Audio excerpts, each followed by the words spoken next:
Welcome to episode 4, folks. How to make the competition irrelevant. There's a word that gets misused more than almost any other in business. And that word is innovation. Well, you say it in a meeting and people start nodding. You put it in a deck and investors lean forward. But you see, what most of what gets called innovation is actually just incremental improvement. Better features, maybe improved specs, maybe faster processing, maybe a better box, nicer interface. That's not innovation.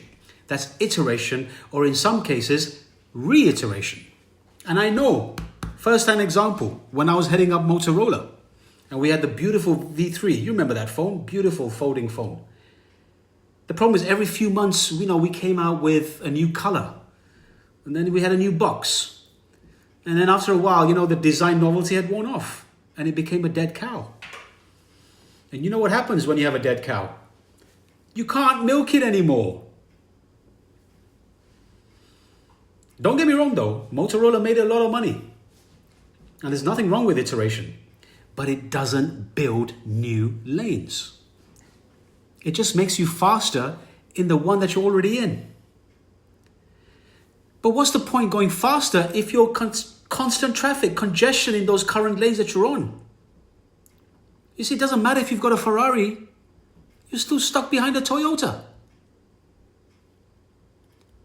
Real innovation, the kind that creates entirely new categories, almost always does the opposite of what you'd expect.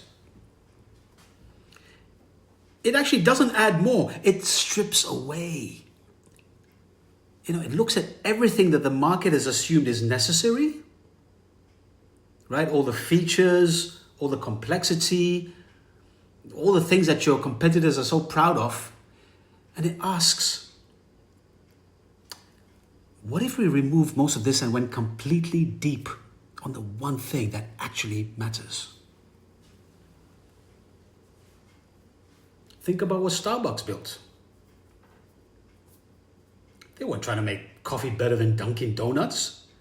They weren't even competing on price. They were competing on something that nobody had named yet. The third place. Not home, not work, the space in between the two that people actually wanted to inhabit. Starbucks did not win the coffee war. In fact, they exited it and then they made it irrelevant. And I think about this when I'm working with businesses that are stuck and people. And the first question I ask is never, how do you beat your competitors? The question that I ask is, what has your market decided that is non-negotiable that actually is negotiable? Because in every crowded market, there are assumptions that everyone has kind of accepted as being fixed. Yeah? Like everyone charges the same way, everyone sells through the same channels, everyone talks to the same customers, blah, blah, blah, blah, blah, blah, blah, blah, blah. And the lane nobody's built yet almost always starts with questioning one of those fixed assumptions. So you're not disrupting for the sake of it, but you're genuinely asking, why does this have to work this way? And who decided that? And what would happen if we built it that way? And sometimes you do find something underneath all those assumptions that changes everything. Like the customer who's being ignored, like the need that's being misserved, like the way of delivering value that nobody's thought of yet. That's where Lane 6 lives. Not in the space between your competitors. Lane 6 lives in the space your competitors haven't even thought to look at. So in episode 5, I want to talk about the real world moment when this becomes a decision. the moment of truth, the moment of your truth. Because seeing the lane is one thing, guys. Committing to building it when it's uncertain, when it's early, and when nobody else believes in it, that's a whole different conversation.